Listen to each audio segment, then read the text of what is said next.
Hello everyone, welcome to my channel. My name is Nadine and I'm the owner of NG Platinum Homes. And today's video is going to be about 13 bathroom design mistakes that you don't want to make when renovating your bathroom. I would say the number one thing and one of the most important ones is going to be choosing your contractor.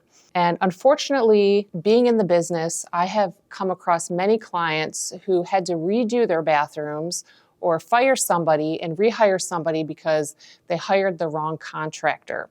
So it's very important to do your due diligence, do your research, and hire the right contractor that's right for you and your project. As we know, with any bathroom renovation, there's some pretty intricate things with tile and plumbing, and it's very important to hire people that are very skilled in their craft in doing these things, because unfortunately, especially when it comes to plumbing, if you hire the wrong contractor, can be huge mistakes when it comes to plumbing situations, and you don't want that to happen. I feel like, doing your due diligence and really getting to know your contractor, getting referrals, and hiring the right one is the best way to have the best end result when it comes to your bathroom renovation.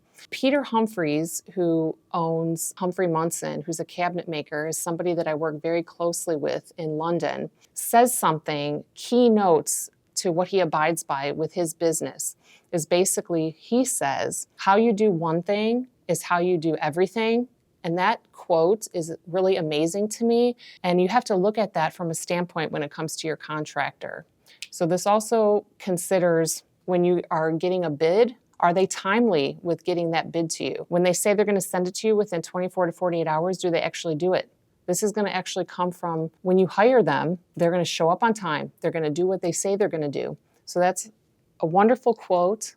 And I heard that from his creative director, and I think that's an amazing thing to stand by. And you really want to just make sure you have the right team doing your project, so that way it comes out to be the best result in the end. The next thing that I think people make a mistake with is not accounting for water and humidity in their bathroom when it comes to choosing their materials for their bathroom. So when I talk about choosing the right materials, I mean, a lot of people really love, the wood look. And if you don't really choose the right materials, it can be a pretty big disaster when it comes to water and humidity in your bathroom. If you really like wood floors, there's other options that you can choose from when getting those. You can choose wood look tile. You can look into vanities that have a wood look, but aren't actually wood, so they won't really warp or anything like that. So that's very important. The next thing is wallpaper. People are really getting back into really loving the wallpaper look. Wallpaper was very popular back in the 70s, 80s, and even 90s, but it went away for a while, and now it seems like it's getting back into fashion and design. And if you look back in some of my videos, I actually have a very interesting video from Milano when I was there for the show back in April, and there's actually a wallpaper that is made for showers. So that's a great thing that you can incorporate into your shower or even the walls of your bathroom to save you from any kind of 5, 10, 15 years down the road, peeling, which is a major problem when it comes to wallpaper in humid area. Now, if you really want to love that wallpaper and you want a specific wallpaper, you can put it in a powder room, and that's not really a problem because typically powder rooms don't have that much humidity. It's just made for using the restroom, and there's no humidity in a powder room. So that's a great option for you.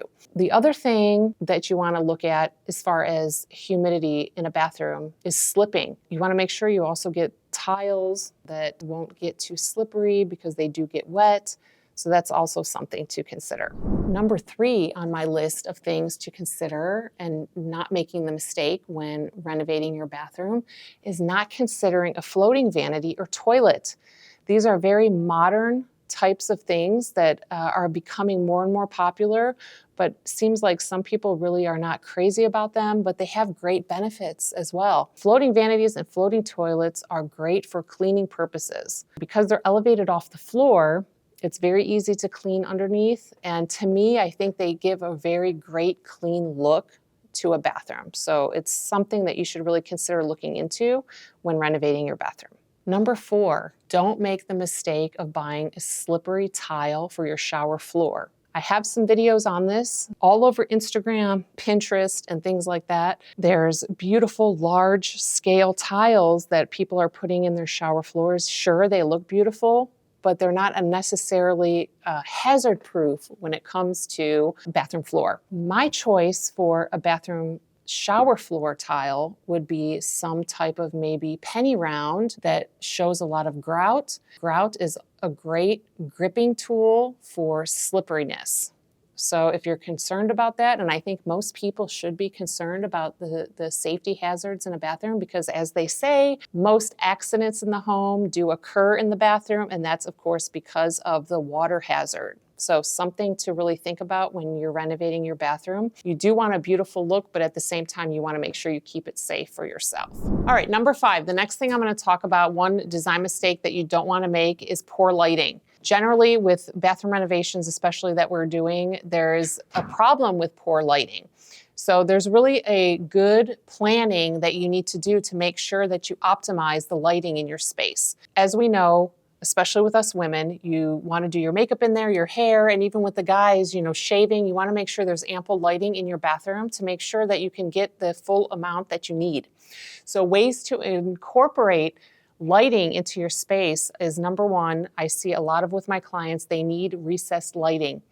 And recessed lighting in the ceiling is a great way to amplify the light in your bathroom. And you can also, even if you have a very large vanity, I see a lot of times there might only be one small light above that vanity. So you can either add a second light to that vanity, or right now is a great design choice. You can use sconces on the sides of the vanity mirror, and that's a really beautiful option. If you have a, say, freestanding tub that you're putting in your bathroom, and if you're feeling fancy, you can add, say, a chandelier to the top of the tub, but you want to make sure that when your electrician is installing that they install it high enough to when you're getting in and out of the bathroom, you're not hitting your head when you're getting out of the tub. And the last part of lighting that I'm going to talk about is a great option, and we have installed them in many, many bathrooms, and they're just a beautiful option. They're lighted mirrors. There's 2 really great things about these lighted mirrors. So they give you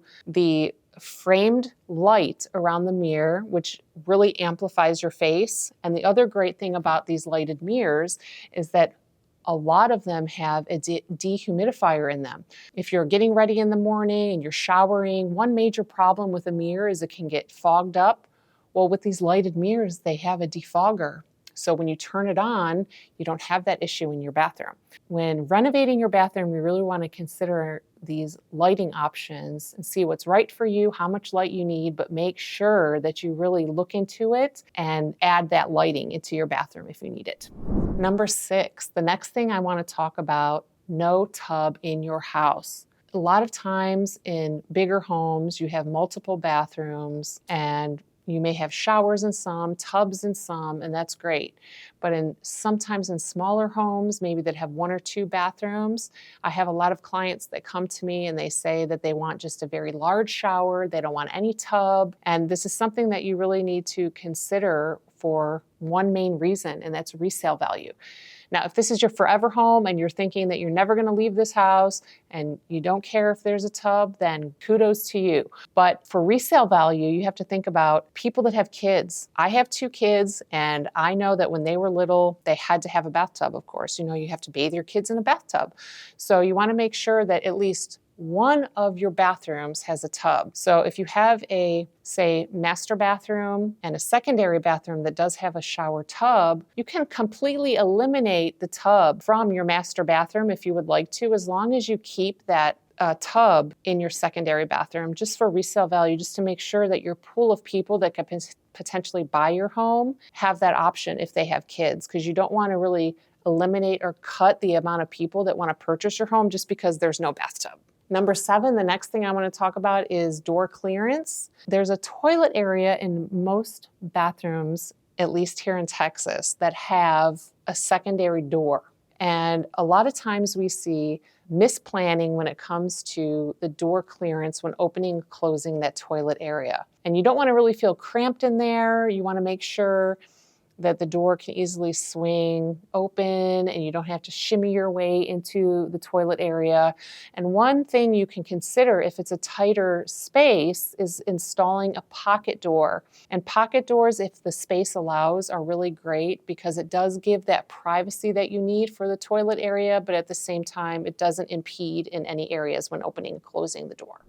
Number 8, the next thing I'm going to talk about, which may be controversial, are themed bathrooms. There's one big theme that I see in South Texas here that may be good for surfside, beachside homes, and that's nautical themes. I'm not really a fan of those. I guess if you have an Airbnb or something and you rent those are great. But you want to consider the whole aesthetic of your home. And there's ways to incorporate nautical themes into your bathroom or other themes if you really like them, say with just some little paintings or soaps or things of that nature without really overdoing it to where it feels like it doesn't match the rest of your house. Number 9, the next thing I'm going to talk about is not enough storage space. You really need to think about what kind of storage that you need and plan this out when you're doing a bathroom renovation. And there's a couple things that you can do to really incorporate good storage space into your bathroom. And one of those things, which I really love and I've done many times, is countertop towers. And basically what this is it's a storage that goes on top of your vanity, on top of the countertop. And if you have a carpenter that's making a custom vanity for you, they can easily make it to your needs, whether it has doors, drawers. You can even put electrical outlets in there for hair dryers, shavers, anything that you need. And it's great to really give you extra ample storage for your bathroom. And you don't need a really big bathroom to do this. If you're, like I said, if you're having a renovation done and you have a carpenter that's making you a custom vanity, they can easily do this for you. We have done them on large vanities to where it's in the middle, and we have even done them on smaller vanities where they're kind of off to the side where there's only one sink, and it really gives the client extra storage space, and they're great. The other thing that I think is really missed a lot and something that people I see to tend to try to eliminate are medicine cabinets. And I really love medicine cabinets because they do not take up a lot of space, but they do give you that extra storage for things like, medicines, toothpaste, toothbrushes, and all those sort of things. And I think if you're doing a bathroom renovation, you can incorporate this. And the best option is to try to get your contractor to make it where it's built into the wall and your door of the medicine cabinet is flush with the wall. So you don't feel like it's a big bulky item sitting on the side of your wall. Like say if you were to go just purchase a medicine cabinet from a store, they can actually build it in for you. And I think it's something that you should really consider adding to your bathroom instead of really eliminating it, because they were put in a lot of homes. But I see that a lot of people really say, I want this medicine cabinet to go and I don't like it, but it's something to really think about keeping because it really does give great ample storage to your bathroom. Number 10, Grout Color. So a lot of times when you're planning your renovation and you're looking on Pinterest and you're thinking about what kind of tiles that you like for your bathroom and all of these sort of things, sometimes the grout color part of it is kind of kept out of the picture and a lot of people really don't think about it. But I really like the option of doing a contrast between light and dark, and you can do it flip-flopped either ways. If you look here, you can see there's a very light or white tile with a very dark grout, or you can do it the other way around where you have a little bit, if you're going for a darker tile, you can do a lighter grout. So it gives it a great aesthetic look where there's an accent between the tile and the grout. Sometimes a lot of people really like to go with this, especially on their floors of their bathroom, tile that is the same color as the grout, which is perfectly fine. But I think if you're doing a wall or an accent wall, doing that accent between the dark and light is a really great aesthetic when it comes to designing a bathroom. Number 11, the next thing I want to talk about is samples. So when it comes to redoing, renovating, designing a bathroom, getting samples of all of your materials are very important. So what I think about that is I always tell my clients, we have to go look at samples. You have to get samples and bring them home, because the reasoning for that is you may be in even a big box store that has tiles, wood floors, things of that nature. And the lighting in those stores tend to be maybe fluorescent lighting. And once you get them to your home, the color might be completely off from what you saw in the store. So it's very important to get multiple samples for these specific items, bring them home, look at them, make sure that the colors are what you're expecting them to be, because the last thing that you want to do is go to a store, pick a tile, and order the big lot, and then you get it home and you realize, you know what, I don't like this color, I don't like the way it looks in my bathroom, and then you're either having to deal with just returning it. It's a big process. So you want to make sure getting samples is very important, and it's going to help you a lot to achieving the look that you really want in the end. Number 12, the next thing I'm going to talk about is a big one, and I actually have videos about this posted previously on not considering the finished tile edge in your bathroom.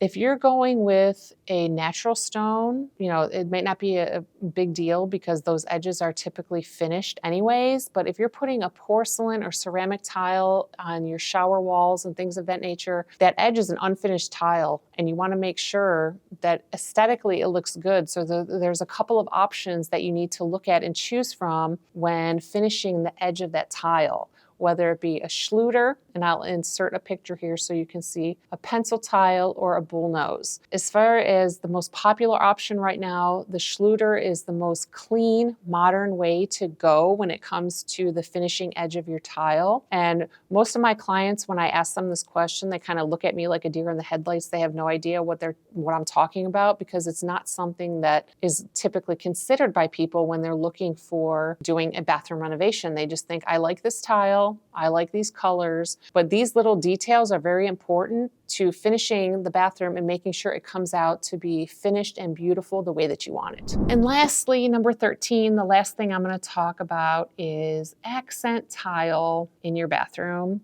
on the walls of your shower. If you look at all of the builder grade type showers that were circulating, where you have a certain tile on the wall and then it kind of has this accent strip that goes around the middle, these were very popular for some reason. I have no idea why, because for me personally, I hate that look. It looks like exactly builder grade. It's not designer. It doesn't look great. And sometimes people see these things and they think that's really the only option when it comes to accenting a tile, is to just getting one tile and then taking another tile and slapping it in the middle. And hey, this is a great option when it comes to design. And personally, I feel like it's not. So there's a bunch of options that you can do.